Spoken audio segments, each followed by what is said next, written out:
Okay, good. Now we only have a few minutes. Okay, so this morning we're going to be starting a new topic, and our new topic is manuscript. EDPM actually, it's an acronym that means Electronic Document Preparation and Management. It is a CSEC course. CSEC started it or introduced it in 2010. It is like a replacement for typewriting, and what it does is that it integrates ICT skills and business skills and teaching students how to use ICT to be efficient and effective in the working environment. And so at Clifton Hunter High School, EDPM is actually a core subject, and what that means is that the entire cohort does EDPM. Hi, I'm Haley Ebanks, and I ranked first overall in the Caribbean for the EDPM CXC exam. I found out that I was named on the CXC merit list when my teacher, Miss Lynch, sent us a screenshot of the EDPM section on the list, and my name was at the top of the list. My family and I, we just came home from dinner, and my friend sent me the message, and I was confused at first, and then I saw the actual merit list and I saw that my name was at the top. I was shocked. Because I forgot about the merit list since CXC took so long to release it.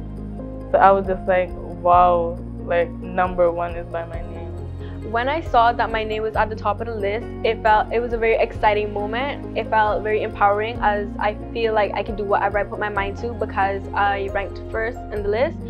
So now this makes me like want to work even harder so that I can also get on the merit list for my other exams that I'll be taking in July. Well, when we were in year 10, I was automatically like placed into the class. I think it's done like if you do well in ICT, you're placed into the EDPM class so that you can take the exam early, and that'll give you the opportunity to get an extra pass, which is IT, which I'm currently doing now. So it wasn't really so much of who inspired me to do it, but I just had to do it, and I decided to like stick with the class and like persevere through it. So my EDPM teacher and my parents inspired me to do the exam in year 10. Because I was in a fast-paced class, so we were ahead of the rest of the classes. Like they were doing EDPM to do it in year 11, but we were planning to do it in year 10. So we were doing past papers and we were going through the work quicker than the other class since they had another year to do it. I was just having a discussion with some of them as well, asking them if they remember when I got them in year 9, I said to them, this is an accelerated group, so everybody expects you to get grade 1. So there's no if, but, or maybe there.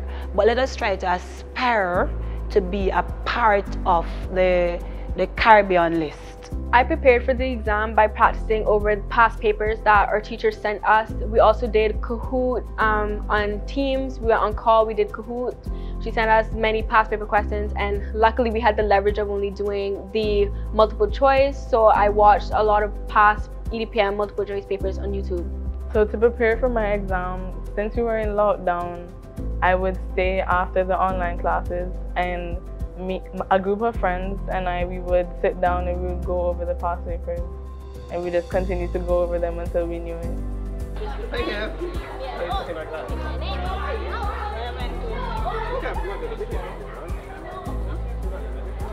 I think 2020 was a special year, as you stated, it is indeed a special year, but I had students that were very committed.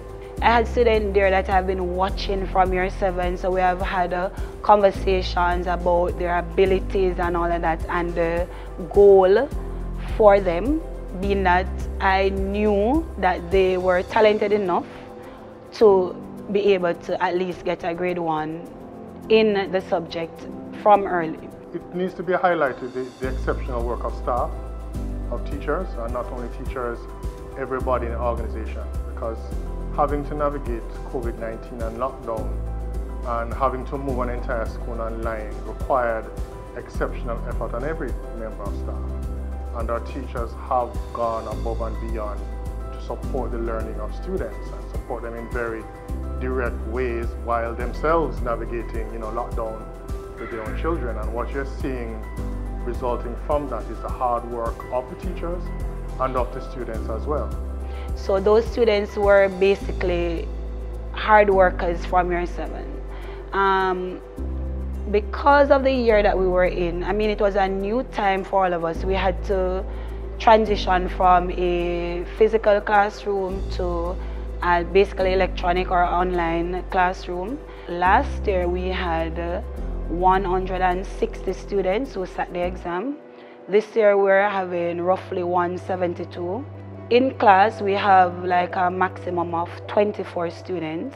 And the program at Clifton Hunter High School is that we have an accelerated program where we have students that have done well in year 7, year 8, year 9. We put them in a special class or 2 special classes, and those students get a chance to write their exam early in year 10, and at year 11 they'll get the opportunity to do an additional subject, which here we do information technology. Now the program here has been, it has always been positive, because over the last 5 years we have managed to maintain a pass rate of roughly 95%, which is always above the regional average.